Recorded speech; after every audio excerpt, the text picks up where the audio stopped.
dari Belesa Shopping Arcade menampilkan host Anda, Daniel Hendrata dan Debbie Katarina. Shalom pemirsa, ya jumpa lagi bersama dengan kami dalam suatu acara yang luar biasa, yaitu Good News Program.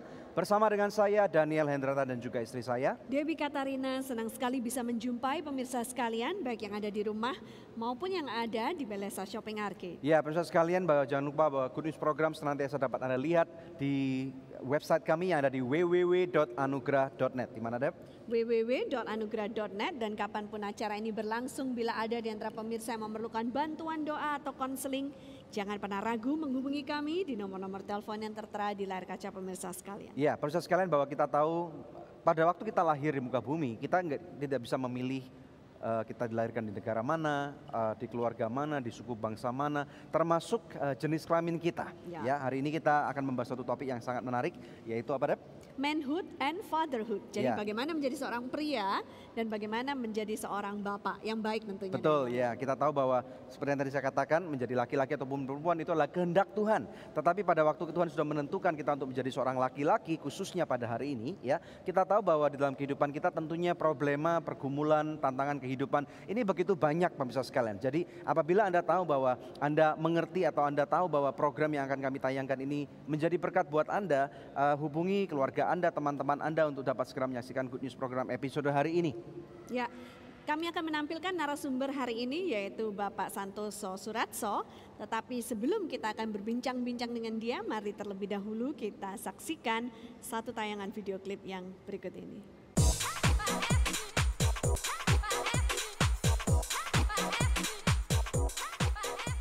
Berjaga-jagalah, berdirilah dengan teguh dalam iman, bersikaplah sebagai laki-laki dan tetap kuat. Sosok pria selalu diidentikan dengan seseorang yang gagah perkasa, berjiwa pemimpin, tegas, dan tangguh. Dilahirkan menjadi seorang pria bukan keinginan kita, tetapi kehendak Tuhan. Bagaimana kita mempertanggungjawabkan kehendak Tuhan ini dalam kehidupan kita?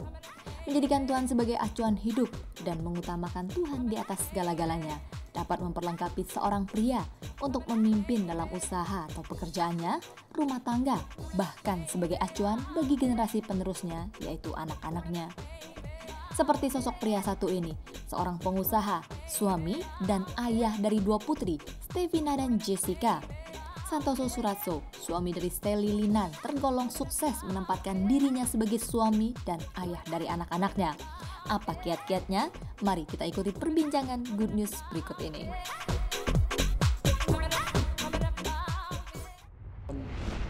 Dua tantangan terbesar dari setiap ayah adalah keseimbangan.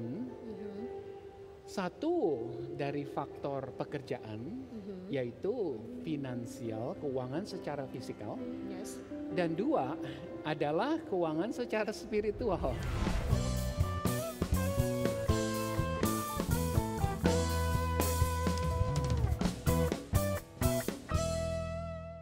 Aku suka banget Sogut Bakso. Praktis, udah ada bumbunya. Ada bakso sapi, ayam, ikan, dan udang. Dari daging pilihan. Sogut Bakso is very good. Sogut Seafood. Sekarang zamannya Sogut Seafood. Ada ebi katsu, ebi panko, sumai, dan golden money bag. Makan jadi lahap-hap. Seafood sehat dan enak, cuma Sogut jagonya. Ayo makan so nice, ayo kita SMS, semua makan so nice. Ujungnya aja enak, apalagi tengahnya, Bun. So nice, enak loh. SMS, semua makan so nice. SMS, semua makan so nice. So nice, enak, bermutu. Dari So Good Food. Angel Love Online turut mendukung Yayasan Anugerah Presindo dalam menyebarkan kabar baik.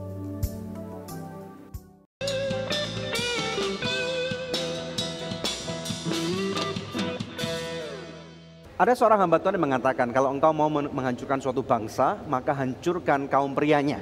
Saya percaya bahwa kaum pria ada di hati Tuhan, ya, dan saya percaya bahwa kaum pria adalah salah satu pilar daripada sebuah bangsa. Oleh karena itu kita melakukan suatu tamu yang luar biasa yaitu Bapak Santoso Suratso. Silakan, Dep. Shalom Pak Santoso. Shalom, shalom. Senang bisa Bapak hadir di sini ya Pak. Terima kasih, Bu Ya. Debbie. Betul. Ya. Nah kalau boleh perkenalan terlebih dahulu Pak, pemirsa di rumah mungkin ada yang belum mengenal Bapak Pak Santoso Suratso ini siapa, keluarganya, pelayanannya, juga mungkin pekerjaannya gitu. Saya seorang ayah yang biasa. Hidup saya sangat diberkatin oleh Tuhan. Saya memiliki 2 orang anak wanita. Dan melalui kehidupan saya benar-benar bersyukur di mana kuasa Tuhan merubah segalanya. Saya besar di keluarga yang biasa-biasa saja.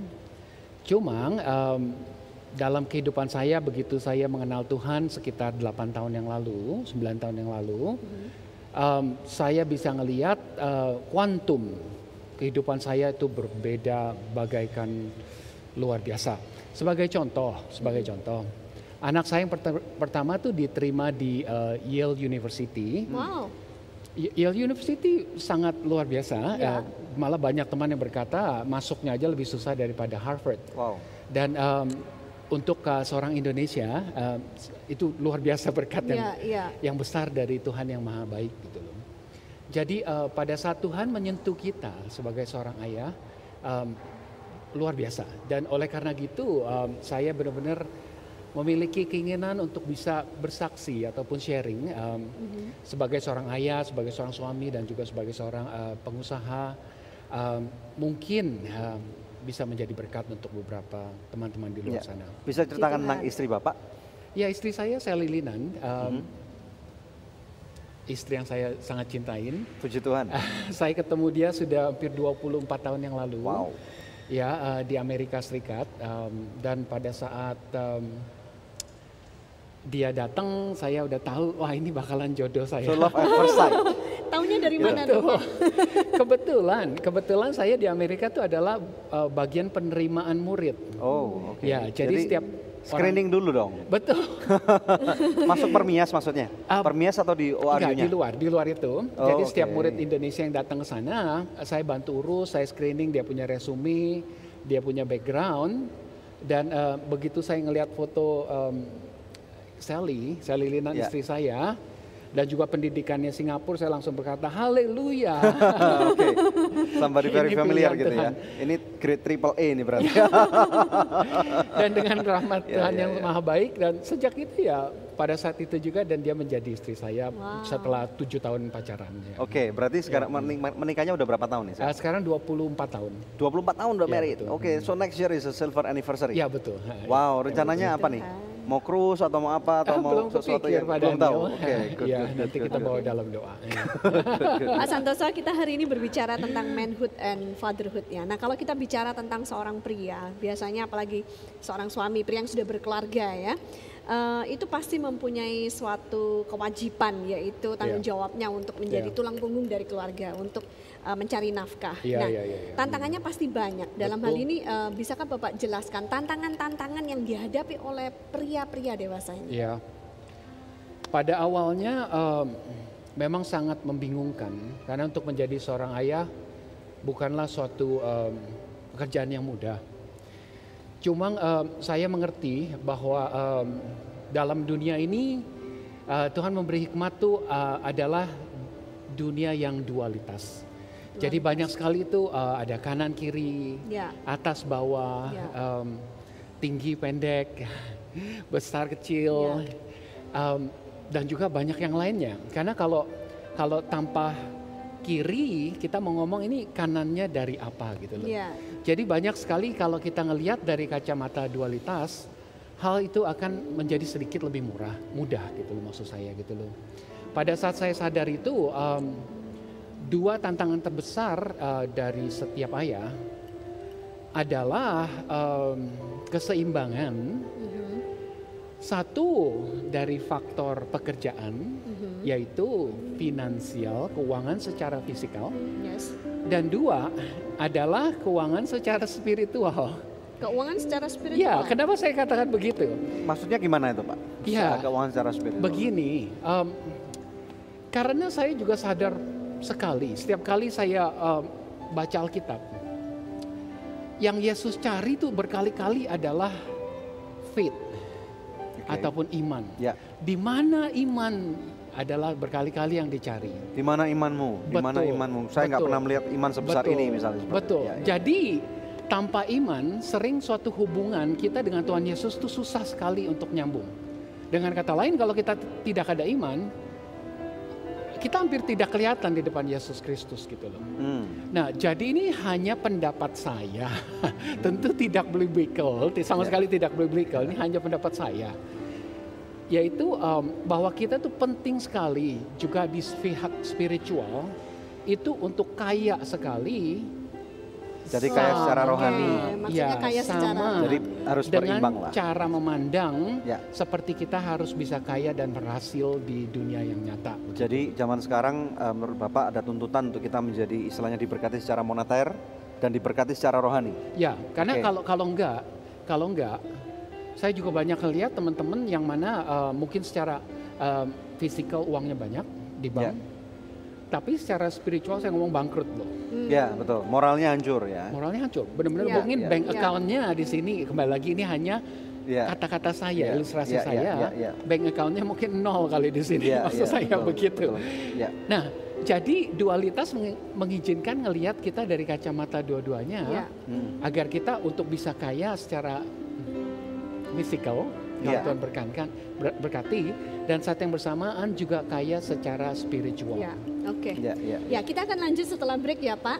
Pemirsa jangan kemana-mana, tetap stay tune bersama dengan kami. Kami akan kembali lagi dalam Good News Program. Kita sampai di rumah, paradigma kita tuh harus totally berbeda.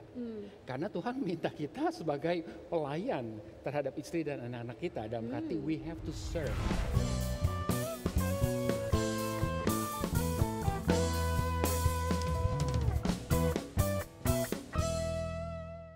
Aku suka banget Sogut bakso. Praktis, udah ada bumbunya. Ada bakso sapi, ayam, ikan, dan udang. Dari daging pilihan. Sogut bakso is very good. Sogut Seafood. Sekarang zamannya Sogut Seafood. Ada ebi katsu, ebi panko, sumai, dan golden money bag. Makan jadi lahap-hap. Seafood sehat dan enak, cuma Sogut jagonya. Ayo makan so nice, ayo kita SMS, semua makan so nice. Ujungnya aja enak, apalagi tengahnya, Bud. So nice, enak loh. SMS, semua makan so nice. SMS, semua makan so nice. So nice, enak, bermutu. Dari So Good Food.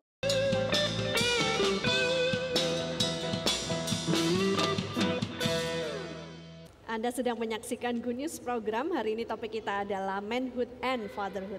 Kembali kepada Pak Santoso. Pak, kalau kita bicara tentang lelaki yang bekerja, tentu di tempat pekerjaan ada banyak sekali stres yang harus mereka hadapi. Nah, bagaimana caranya supaya mereka bisa manage stress level mereka sehingga tidak terbawa kalau pulang ke rumah? Biasanya nanti banyak laki-laki yang melampiaskan stres tersebut kepada anak dan istrinya sehingga suasana di rumah jadi nggak harmonis gitu. Bagaimana pandangan Bapak tentang hal ini?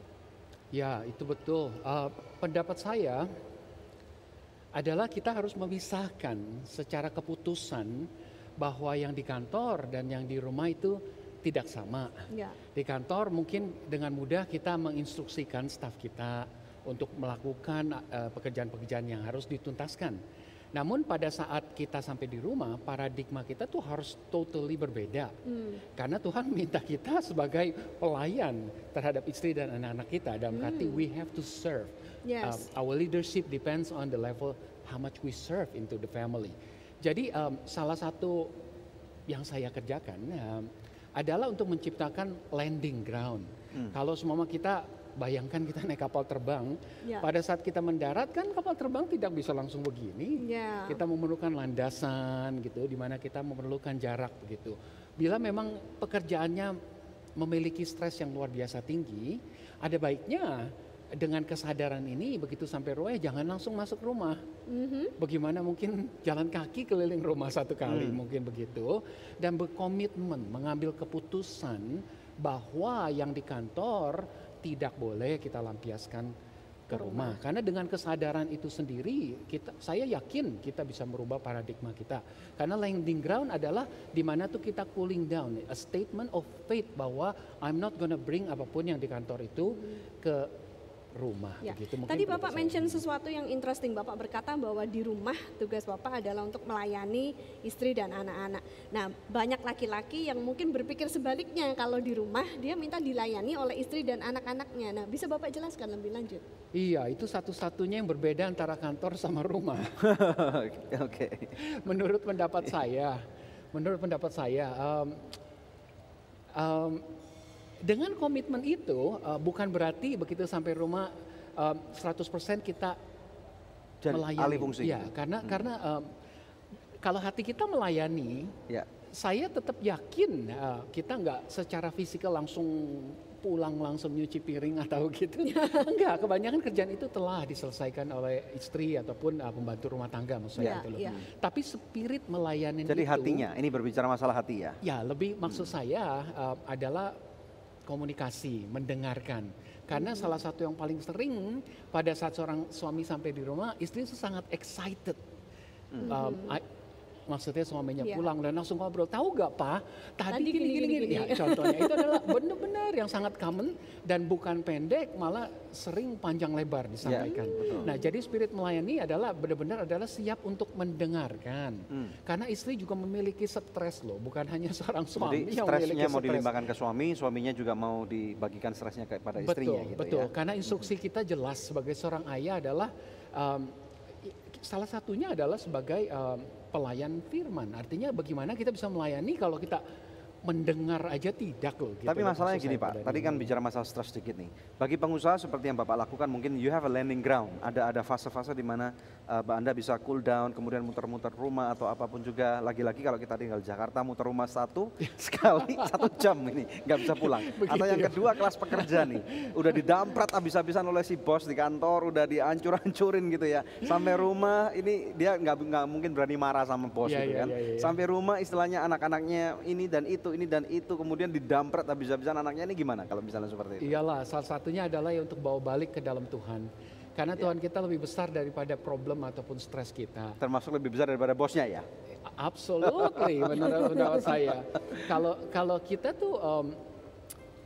kita tuh langsung apa istilahnya nge-pass on problem dan stres itu kepada orang lain, berarti ya kita menyatakan bahwa kita tuh sangat kecil gitu loh.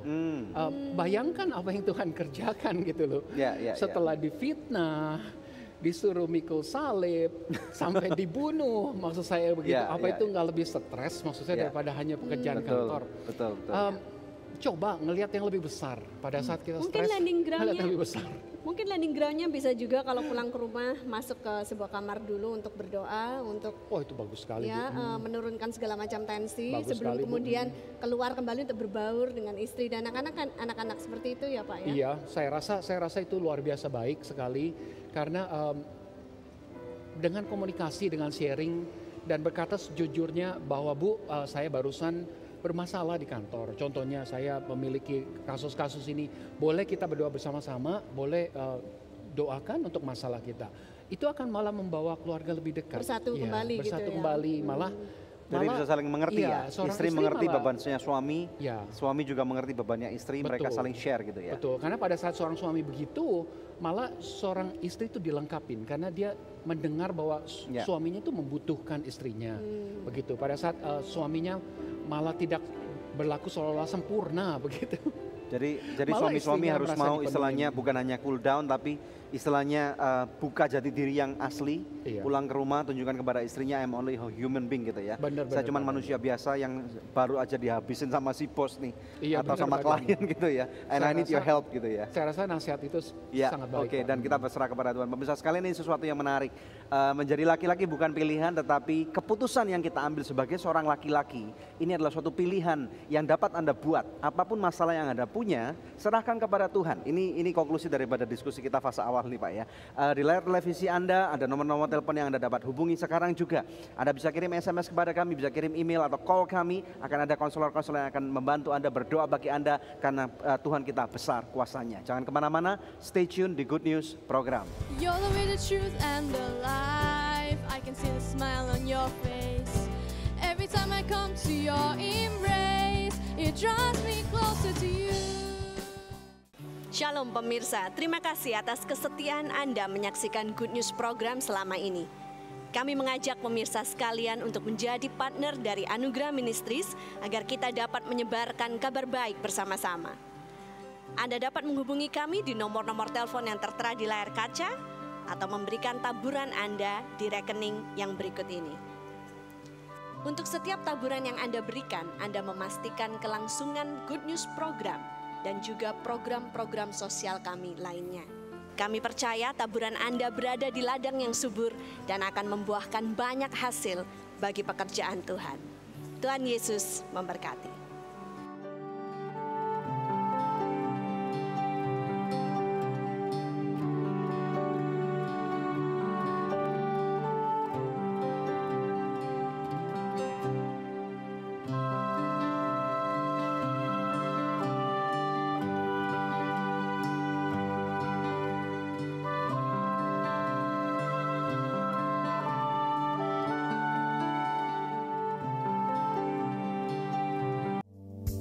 Angel Love Online turut mendukung Yayasan Anugerah Presindo dalam menyebarkan kabar baik.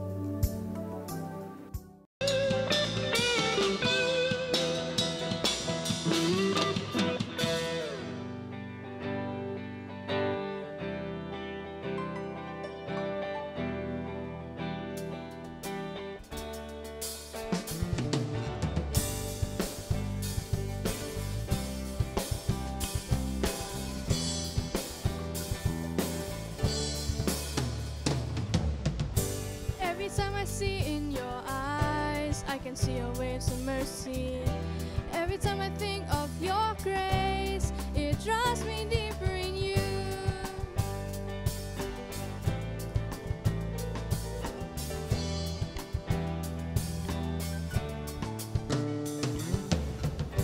You're the way, the truth, and the life. I can see the smile on your face. Every time I come to your embrace, it brings me closer to you.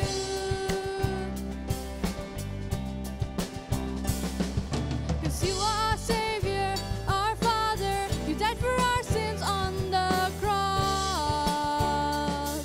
You washed it all away with unending grace, oh Lord, oh Lord.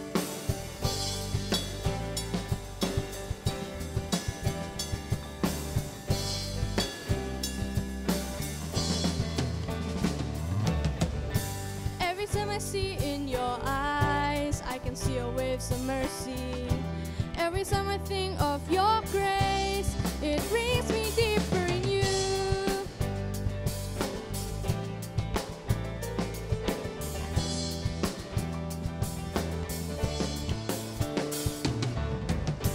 You're the way, the truth, and the life. I can see the smile on your face.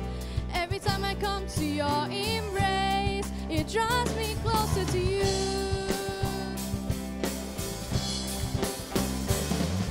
'Cause you are our Savior, our Father. You died for our sins on the cross. You washed it all away with unending grace, oh Lord, oh Lord. Our Savior, our Father. You died for our sins on the cross. You washed it all away with unending grace, oh Lord, oh Lord.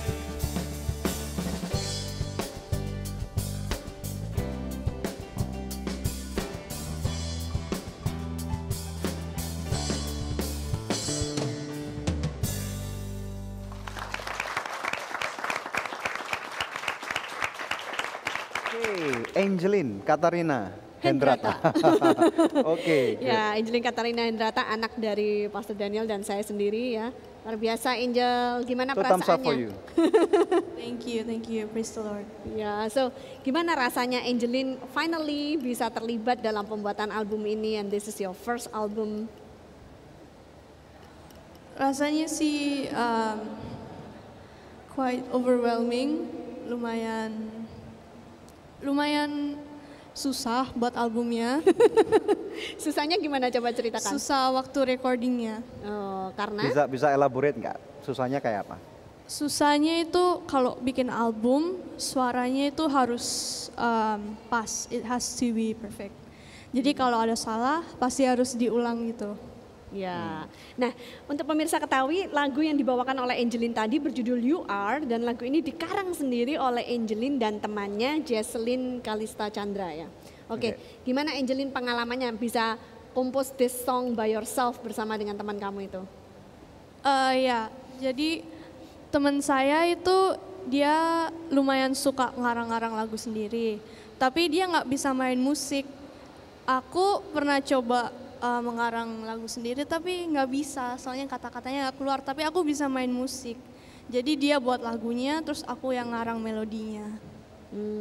Nah ini biasanya yang selalu ditanyakan di Good News Program, aktivitas kamu apa sih, bisa cerita nggak? Ya aktivitas sehari-hari sih saya ke sekolah. Kelas berapa sekarang? Saya sekarang SMP 3. Grade 9. Yes, grade 9. Di sekolah apa yang kamu biasanya lakukan? Ada music related activity maybe? Ya di sekolah ada ekstrakurikuler musik. Dan di sekolah saya juga suka menggambar, bukan cuma di sekolah doang sih, di rumah hobi saya menggambar, main gitar, main piano. Tell them about your doodling. Jadi terkadang saya kalau cuma bosen aja gitu, saya cuma perlu kertas, pensil, penghapus, pen, dan saya suka menggambar ya apa aja sih yang ngasal aja gitu. Ya, dan gambaran Angelin doodlingnya ini juga kita pakai di desain cover album Your Grace ini ya. Oke, harapan Angelin apa untuk album Your Grace ini? Harapan saya untuk album Your Grace adalah biar banyak orang bisa diberkati oleh albumnya dan banyak orang akan mendengarkan dan semua orang akan menyukai albumnya. Ya pemirsa, ini adalah suatu kesempatan yang luar biasa kami berdua bisa mementorkan anak kami terlibat dalam pembuatan album ini dan bersamaan dengan topik hari ini ya, manhood and fatherhood. Apabila Anda adalah seorang ayah, pastikan Anda juga mementorkan anak-anak Anda. Firman Tuhan mengatakan anak-anak bagaikan anak panah di tangan seorang pahlawan. Pastikan bahwa anak panah kita ini sudah dibentuk dengan baik dan siap untuk dilesatkan pada waktunya. Ya. Pemirsa, saatnya kuis yang selalu dinantikan oleh pemirsa sekalian. Kami sudah menyiapkan 5 keping CD ya. Anda bisa mengikuti kuis ini dengan menjawab pertanyaan seperti ini. Angelin kelas berapa sekarang ya? Anda bisa kirimkan jawabannya melalui SMS ke nomor HP yang tertera di layar kaca pemirsa dengan format seperti ini, kuis, kemudian nama, alamat lengkap dan jawabannya. Bila Anda mengirimkannya lewat email ke goodnews@anugerah.net dengan format yang sama, tambahkan juga nomor HP Anda, maka kepada 5 orang pemenang terpilih kami akan mengirimkan masing-masing sebuah CD Your Grace, persembahan dari Anugerah Ministries. Tetap stay tune bersama dengan kami pemirsa, kami akan kembali lagi dengan lebih banyak good news. Itu di otak untuk bisa berkembang dengan menggunakan apa yang Tuhan Yesus kerjakan. Ya. Langsung marah saja, langsung semprot saja, katakan pergi engkau, begitu.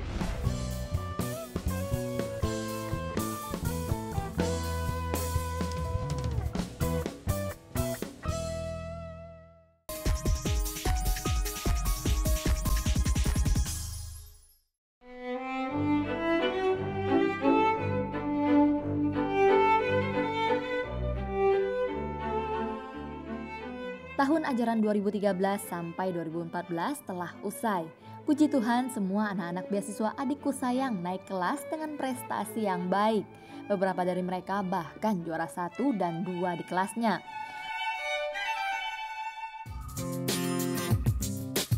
Maka seperti yang kami janjikan, kami mengajak mereka pergi field trip. Kami mengumpulkan murid-murid dan guru-guru dari kedua center kami di Jakarta, Anugerah Learning Center yang ada di Mangga Ubi dan Tanah Merah. Dengan jumlah total 25 orang, kami pergi ke Eco Park di Ancol. Shalom pemirsa sekalian, saat ini kita berada di Eco Park, tepatnya di kota Jakarta. Kita bersama dua center, yaitu Center Mangga Ubi dan Center Tanah Merah. Di sini anak-anak sekitarnya ada 21 anak, di mana kita akan melihat bagaimana cara bercocok tanam, bagaimana memandikan kerbau, bagaimana memancing ikan. Di sini kami yakin sekali apa yang mereka dapat akan mereka bisa aplikasikan di kehidupan mereka. Semoga berguna, anak-anak tetap maju. Mari kita simak liputan dan kegiatan berikut ini. Di sini anak-anak diajarkan cara berkebun.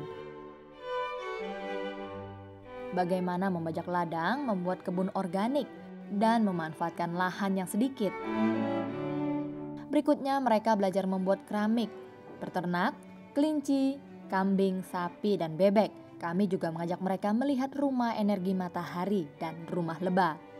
Kemudian mereka belajar cara membuat pupuk organik dari sampah basah. Mereka juga belajar membuat lampu organik untuk menggantikan lilin saat mati lampu. Semua kegiatan ini berlangsung antara pukul 9.15 sampai pukul 12. Setelah makan siang, kami memberikan satu sesi motivasi bagi anak-anak.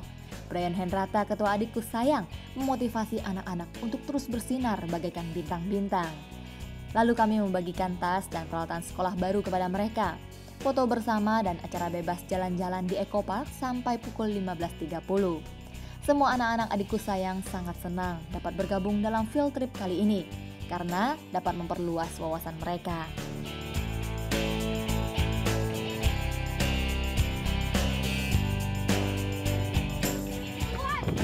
Ya pemirsa sekalian, itulah kegiatan kami di Eco Park Ancol bersama anak-anak dari program Adikku Sayang, Mangga Ubi, dan Tanah Merah. Nama saya Brian Hendrata, mengucapkan terima kasih untuk dukungan Anda. Dan saya mohon undur diri dan sampai jumpa di ajang outing yang berikutnya. Saya bersama Anton, yuk, come on!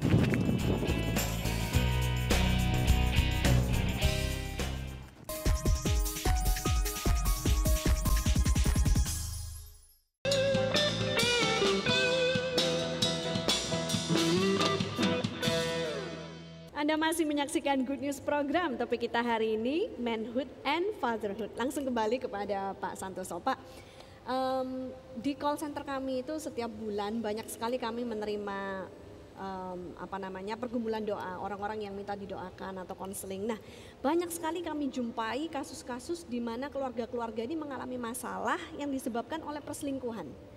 Dan perselingkuhan biasanya banyak dilakukan oleh kaum laki-laki, jadi suaminya gitu ya, bapaknya yang berselingkuh. Nah, menurut Bapak, kiat-kiat apa yang bisa Bapak bagikan kepada pemirsa di rumah agar seorang lelaki itu bisa menjaga dirinya supaya tidak jatuh dalam dosa yang satu ini, yaitu dosa perselingkuhan?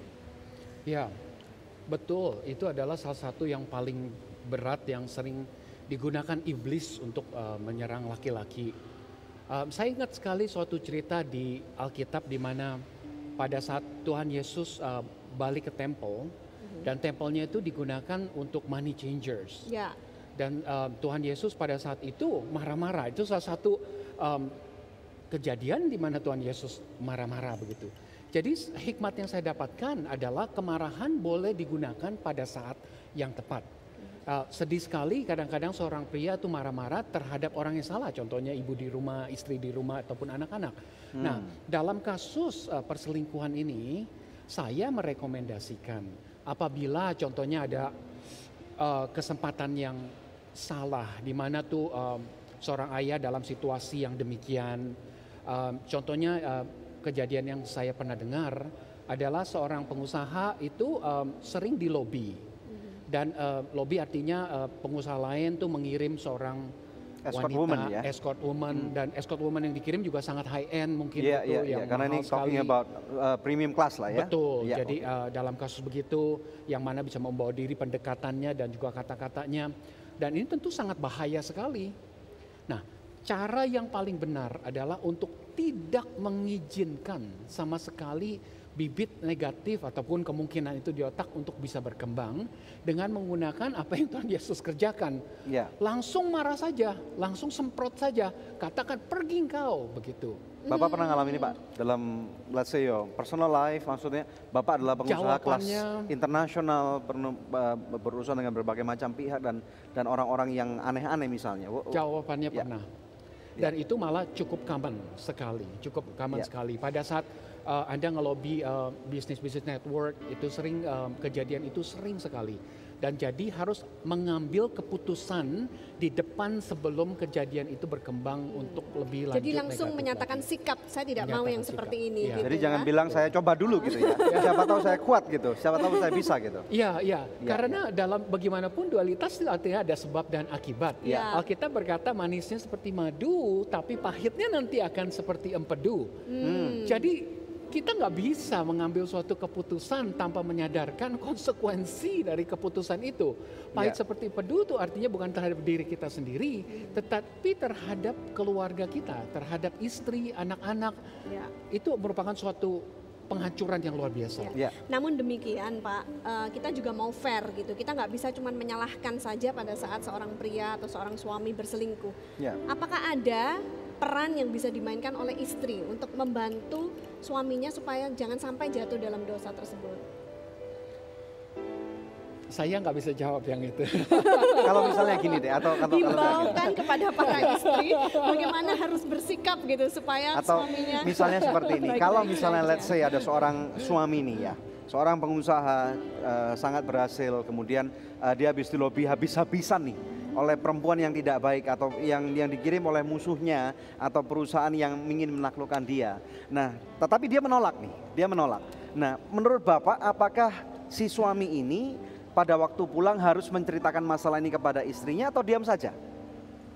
Saya rasa nggak ada salahnya untuk sharing, agar kembali lagi kehidupan kekristenan dalam suatu keluarga adalah tentang menjalin relationship, hubungan. Jadi persis seperti yang Ibu juga tanyakan, sebenarnya pada saat komunikasi terbuka dalam suatu keluarga, lebih baik komunikasi itu tidak pernah putus.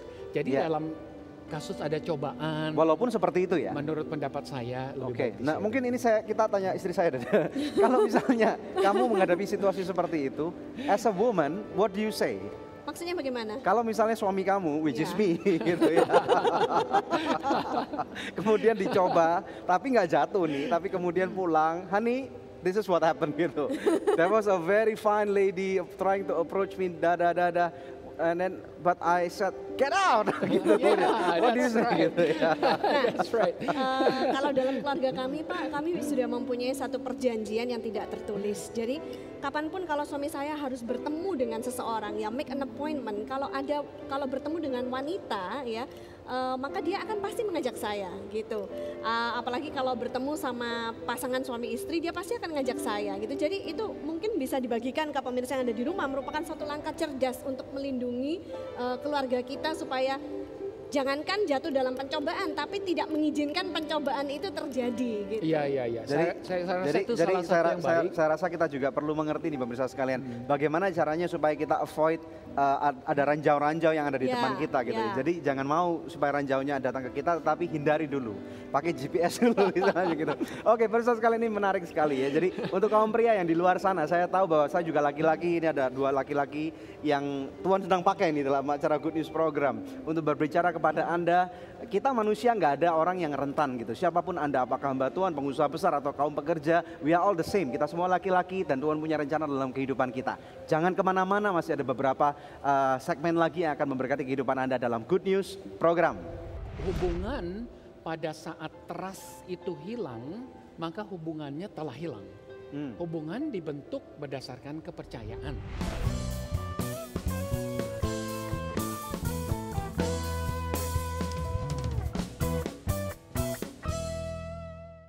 Aku suka banget Sogut Bakso. Praktis, udah ada bumbunya. Ada bakso sapi, ayam, ikan, dan udang. Dari daging pilihan. Sogut Bakso is very good. Sogut Seafood. Sekarang zamannya Sogut Seafood. Ada ebi katsu, ebi panko, sumai, dan golden money bag. Makan jadi lahap-hap. Seafood sehat dan enak, cuma Sogut jagonya. Ayo makan so nice, ayo kita SMS, semua makan so nice. Ujungnya aja enak, apalagi tengahnya, Bud. So nice, enak loh. SMS, semua makan so nice.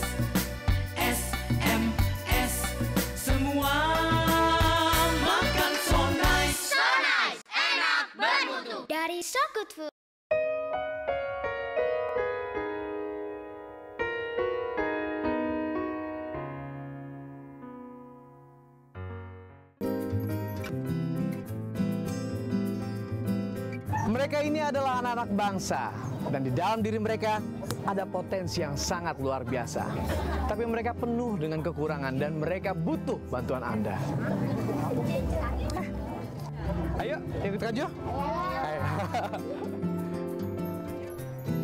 Pelajaran apa yang paling susah? Bahasa Inggris. Iya, bahasa Inggris gampang tahu.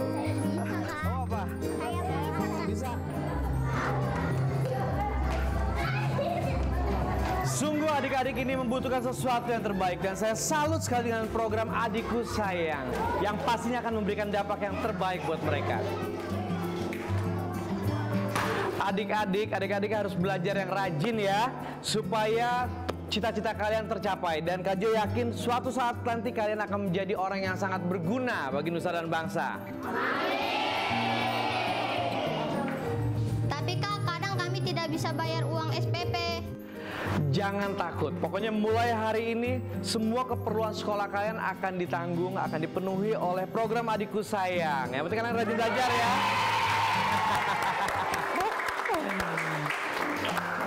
Siapa sekarang udah bawa PR-nya? Senyum mereka adalah semangat mereka. Ayo kita bantu mereka supaya cita-cita mereka semua tercapai dan berguna bagi nusa dan bangsa. Saya Joe Richard mengajak Anda untuk bergabung bersama kami. Program Adikku Sayang mendukung biaya akademis dan keperluan sekolah yang dibutuhkan. Setiap pagi, anak-anak diberi sarapan yang bernutrisi.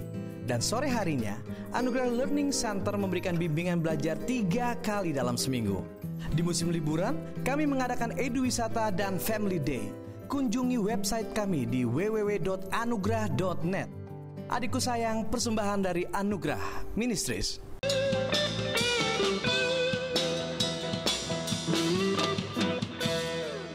Pemirsa sekalian, sesuatu yang menarik, kita akan lanjutkan diskusi kita bersama dengan Bapak Santoso Suratso. Silakan, Dep. Ya, pertanyaan berikutnya nih Pak. Apa tadi? Kalau seorang laki-laki jatuh dalam dosa. Oh ya, maaf. Pertanyaan berikutnya nih Pak.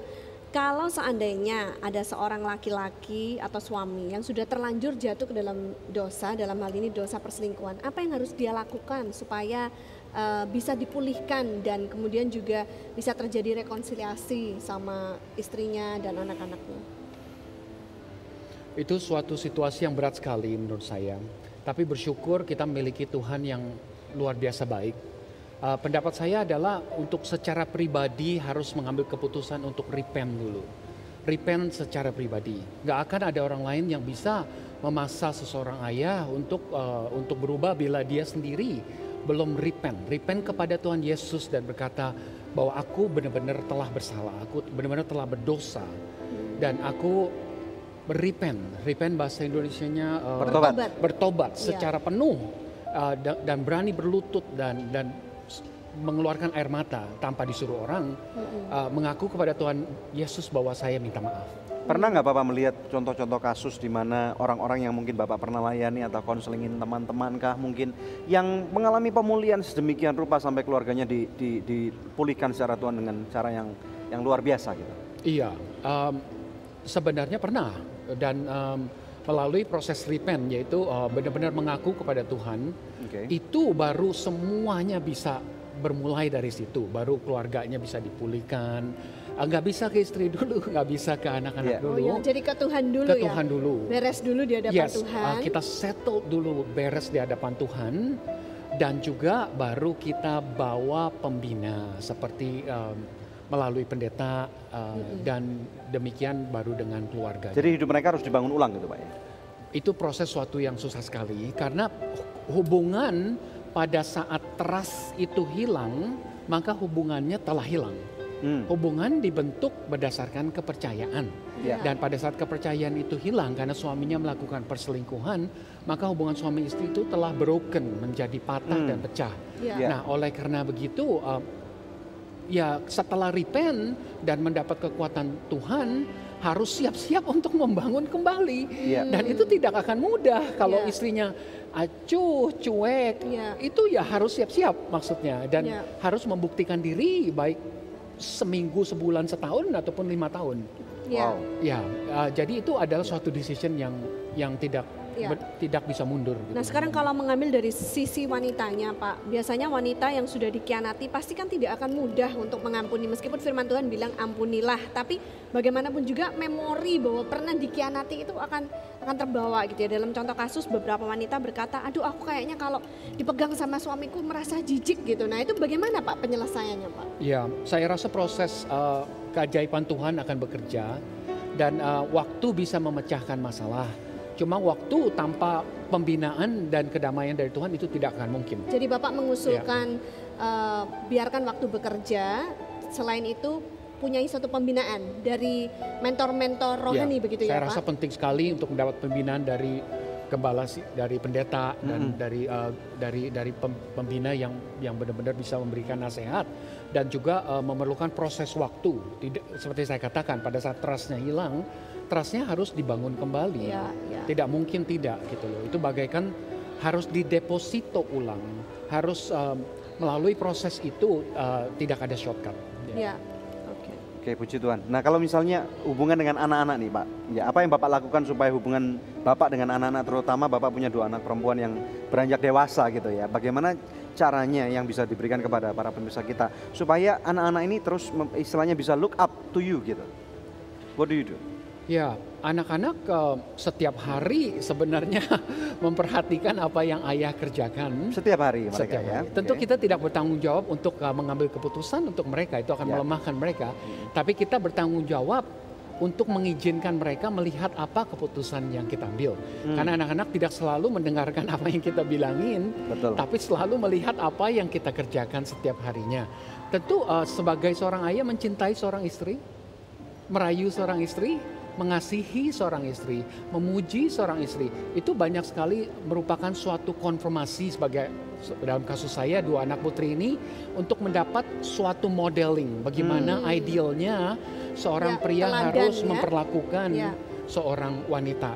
Dan juga kedua sebagai ayah saya rasa penting sekali untuk dualitas, memberi intimasi kepada anak, bisa main benar-benar kepada anak, bercanda ngakak-ngakakan, dan saat yang bersamaan juga memberi disiplin. Jadi berimbang ya. Berimbang, ya. Penting banget untuk beri disiplin, mengasih tahu garis jelas yang boleh dan tidak boleh berdasarkan prinsip Tuhan. Karena yang kita mau bangun adalah bukan anak yang tidak berpendirian, tapi anak yang benar-benar godly children, anak-anak yang bisa mengerti dan kuat. Salah satu nasihat yang saya sering berikan anak-anak saya adalah kebudayaan sering mengajar kita, contohnya open minded dong gitu, betul kan? Yang mana saya rasa bahaya sekali. Tapi saya jelaskan ke anak saya, jika rumah Anda tuh memiliki pintu, kenapa hati Anda dan otak Anda tuh harus open minded? Iya, yang terbuka terus. Iya gitu, betul, karena itu adalah undangan setan, undangan setan. Mind. Exactly.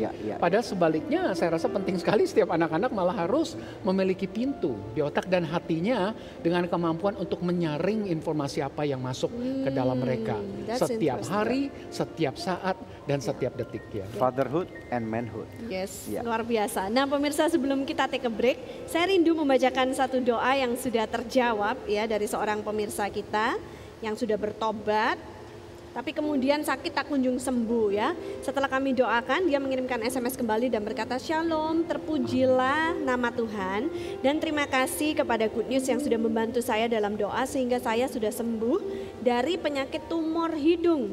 Wow, Tuhan Yesus adalah Tuhan yang menyembuhkan. Apabila masih ada di antara pemirsa yang mempunyai pergumulan apapun juga, hubungi kami saat ini juga di nomor-nomor telepon yang tertera di layar kaca pemirsa sekalian. Anda juga bisa mengirimkan SMS atau email ke goodnews@anugerah.net karena tim konseling dan doa kami siap untuk membantu Anda. Pemirsa tetap stay tune bersama dengan kami. Kami akan kembali lagi dalam Good News program. Tahukah Anda bahwa Tuhan punya tujuan yang besar dalam kehidupanmu? Pada waktu engkau mengampuni, pemirsa sekalian, rencana Tuhan yang besar itu akan nyata dalam kehidupanmu.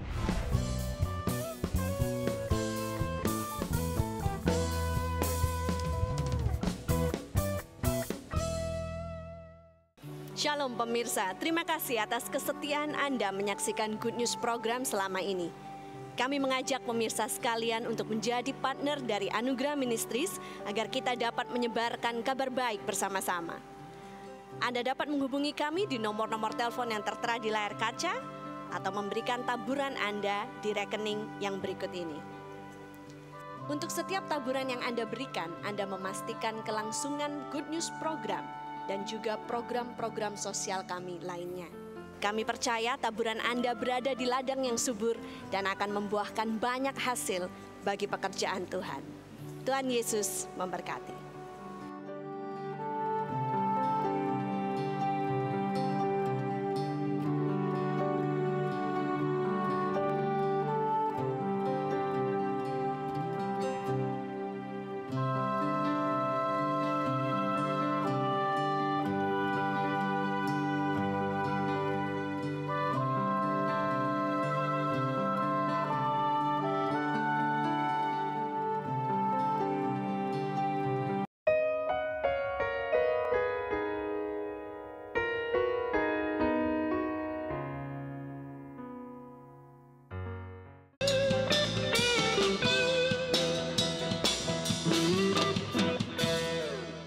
Kita sampai di segmen terakhir dari Good News program. Hari ini kita berbicara tentang manhood and fatherhood. Langsung aja kepada Pak Santoso. Pak, bisakah memberikan kata-kata dorongan kepada pemirsa di rumah, khususnya buat laki-laki nih Pak, para suami dan para ayah ya, agar mereka bisa melakukan fungsi mereka dengan sebaik-baiknya. Iya, kepada semua bapak-bapak, dorongan saya adalah bahwa fungsi kita sebagai seorang ayah itu sangat penting. Kita memiliki tanggung jawab untuk membangun suatu keluarga yang berhasil, keluarga yang mencintai Yesus Kristus. Oleh karena gitu, pendapat saya, mari kita ambil tanggung jawab kita ini tanpa ada keraguan sedikit pun. Jadilah seorang iman dalam suatu keluarga dan deklarasikan bahwa keluarga ini, saya dan anak-anak saya akan melayani Tuhan. Dan jalani suatu disiplin di mana setiap hari, mungkin malam, kita bisa memanggil istri dan anak-anak untuk berdoa bersama-sama dan mengaku bahwa Tuhan itu adalah pilar yang kuat di keluarga ini. Dan semua yang ada di keluarga ini di bawah perlindungan Tuhan, dan juga baca Alkitab, scripture untuk menguatkan kehidupan sehari-hari, dan percaya secara penuh bahwa Tuhan itu akan memberi kekuatan untuk kita bisa menang melawan roh-roh yang jahat. Amin. Terima kasih Pak Puji Santoso. Tuhan, terima kasih Pak Santoso. Kami sangat diberkati dengan kenalan Pak di Good News program. Next time nanti kita bisa have a cup of coffee lagi ya. Iya, baik, baik Pak Daniel. Puji Tuhan. Oke, pemirsa sekalian, mari kita lihat daripada firman Tuhan, pemirsa sekalian ya. Matius 18. Kita melihat daripada ayat 21 sampai dengan 22. Firman Tuhan di sini berkata, kemudian datanglah Petrus dan berkata kepada Tuhan Yesus, Tuhan, sampai berapa kali aku harus mengampuni saudaraku jika ia berbuat dosa terhadap aku? Sampai 7 kali? 22, Yesus berkata kepadanya, bukan, aku berkata kepadamu bukan sampai 7 kali, melainkan sampai 70 kali 7 kali. Pemirsa sekalian, saya berbicara dalam hal pengampunan. Kita tahu bahwa tadi kita sudah cukup banyak berbicara panjang lebar, mendengarkan pengajaran mengenai menjadi seorang laki-laki dan kemudian menjadi seorang suami pada saat yang bersamaan. Ini adalah dua fungsi tugas yang sangat luar biasa ya, dan perannya sangat penting di dalam kehidupan masyarakat yang ada. Namun kita tahu bahwa masih banyak juga orang-orang yang terus berjatuhan. Pemirsa sekalian, kami di sini bukan dalam posisi untuk menghakimi siapapun Anda, tetapi khususnya bagi Anda-Anda yang ingin mendapatkan pemulihan di dalam kehidupan ini, firman Tuhan memberikan satu kunci yang sangat besar, pemirsa sekalian, yang bernama pengampunan, forgiveness. Saya berbicara kepada Anda yang mungkin suamimu jatuh atau istrimu jatuh. Mari pemirsa sekalian, buka hatimu, buka pikiranmu, biarkan Roh Kudus bekerja pada saat ini. Pemirsa, tahukah Anda bahwa apabila kita dikhianati atau kita misalnya dilanggar atas suatu perjanjian yang kita punya khususnya dalam pernikahan atau dari orang-orang yang paling dekat dengan kita, hal itu akan membuat sakit sekali hati ini. Semakin dekat atau semakin kita cinta terhadap orang itu, maka pada waktu ada suatu pengkhianatan itu terjadi, maka dampak sakitnya ini akan lebih besar sekali pemirsa sekalian. Dan akibatnya hal itu akan membuat kita menjadi marah. Ya, bagi saya definisi kemarahan itu adalah suatu hal yang terjadi pada kehidupan kita yang tidak kita sangka gitu pemirsa sekalian. Kok bisa suamiku berselingkuh? Kok bisa istriku berselingkuh? Kok bisa anak-anakku kena narkoba? Kok bisa teman baikku atau kakakku sendiri ini istilahnya bohongin aku dalam bisnis? Kok bisa orang tuaku sendiri mengkhianati keuanganku? Misalnya seperti itu pemirsa sekalian. Jadi ini loh, suatu kemarahan yang terjadi apabila sesuatu yang tidak kita duga ini terjadi. Hal itu pada waktu kita terus tumpuk di dalam hati kita. Tahukah Anda bahwa hal ini akan menjadi suatu tekanan stres ya, yang tidak sehat. Ada stres baik, ada stres tidak sehat ya. Hal ini akan menjadi suatu stres yang tidak sehat yang membuat diri kita mengalami masuk satu fase depresi, pemirsa sekalian. Depresi atau tekanan hidup yang terus menerus yang tidak dapat kita ungkapkan. Kita nggak bisa melepaskan pengampunan. Kita begitu marah kepada mereka karena kita berkata, bukan salah saya kok, sana yang salah kok. Kok enak saya harus mengampuni mereka? Itu mereka yang kurang ajar, mereka yang harus mengampuni, yang minta ampun kepada saya. Bagaimana saya bisa mengampuni mereka? Bagaimana saya bisa mengampuni orang tua saya, mengampuni suami, mengampuni istri, mengampuni orang tua, mengampuni anak saya? Bagaimana mungkin? Tidak bisa. Pemirsa sekalian, tahukah Anda bahwa pada waktu Tuhan mengatakan kepada Petrus untuk mengampuni bukan hanya 7 kali tetapi 7 kali 70 kali. Ini berbicara mengenai perfection, kesempurnaan. Yang mana saya dan saudara nggak mungkin bisa untuk mengampuni orang sebanyak itu. This is not talking about numbers, bukan berbicara masalah kuantitas daripada pengampunan itu. Tetapi maukah Anda saat ini berbuka hati untuk minta tolong kepada Roh Kudus untuk membuat kita, menyanggupkan kita untuk mengampuni siapapun yang sudah jatuh. Dan kemudian kita angkat mereka kembali. Tugas kita, ada suatu panggilan daripada kehidupan kita untuk memberikan kesempatan kepada orang-orang yang sudah jatuh, pemirsa sekalian. Dan bagi Anda yang sudah jatuh, kita harus tahu nih, trustnya atau kepercayaannya sudah rusak. Dan apabila ada orang-orang yang mau membantu Anda, ini biayanya atau ongkosnya atau cost of opportunity-nya ini begitu mahal pemirsa sekalian. Jangan sia-siakan kesempatan ini, apalagi firman Tuhan sudah berkata untuk melepaskan pengampunan pada waktu ada orang yang mau mengampuni Anda. Jangan gunakan kesempatan ini dengan sia-sia. Ambil itu. Firman Tuhan bahkan mengatakan ambil kesempatan, seize the opportunity, ya. Jangan gengsi untuk bahkan kita sendiri minta maaf pemirsa sekalian. Saya melihat bagi Anda khususnya yang mau melepaskan pengampunan, ada 2 fungsi yang besar pada waktu kita mau melepaskan pengampunan. Nomor 1, bahwa pengampunan itu pada waktu kita mau lepaskan kepada orang itu, fungsinya berkatnya ke kita pemirsa sekalian. Kita nggak lagi hidup dalam suatu depresi, karena depresi itu bisa lead kepada satu luka batin yang parah dan kemudian bisa membawa sakit penyakit, kehidupan yang terus pusing, nggak enak gitu pemirsa sekalian. Kita maunya marah. Tuhan akan mengangkat beban itu pada waktu engkau mengampuni. Nomor 2, tahukah Anda bahwa Tuhan punya tujuan yang besar dalam kehidupanmu pada waktu engkau mengampuni, pemirsa sekalian. Rencana Tuhan yang besar itu akan nyata dalam kehidupanmu. Karena Alkitab kita memberikan satu ilustrasi. Orang yang tidak bisa mengampuni, ini orangnya terikat. Ibaratnya terikat, dipenjara oleh kuasa kegelapan. Tetapi pada waktu Anda mengampuni, you are set free. Engkau dibebaskan, pemirsa sekalian. Maukah Anda berdoa bersama dengan saya? Saya tidak tahu siapa Anda. Ya, kita nggak pernah bertemu mungkin. Tetapi pada waktu Anda mau, nomor 1, melepaskan pengampunan. Nomor 2, minta ampun kepada orang yang sudah Anda langgar kepercayaannya itu. Mungkin suamimu, mungkin istrimu, mungkin hubungan keluargamu sudah hampir hancur, sudah hampir retak. Tetapi Tuhan Yesus sanggup memulihkan. Apa yang mustahil bagi engkau, pemirsa sekalian? Firman Tuhan mengatakan, nothing is impossible. Tidak ada yang mustahil bersama dengan Tuhan. Mari angkat tanganmu, mari kita berdoa bersama-sama. Izinkan saya berdoa bagi keluarga saudara.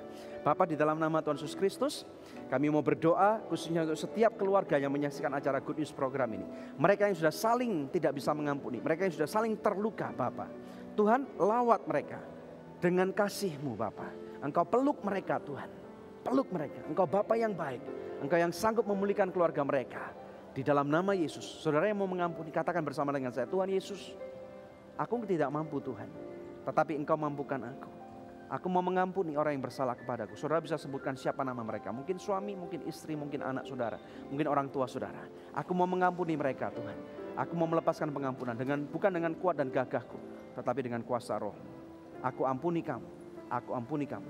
Di dalam nama Yesus, aku memberkati engkau saudara. Terima berkat yang melimpah di dalam nama Bapa, Putra dan Roh Kudus. Dalam nama Tuhan Yesus Kristus yang diberkati oleh Tuhan. Bersama dengan saya katakan, amin. Haleluya, puji Tuhan. Amin, amin.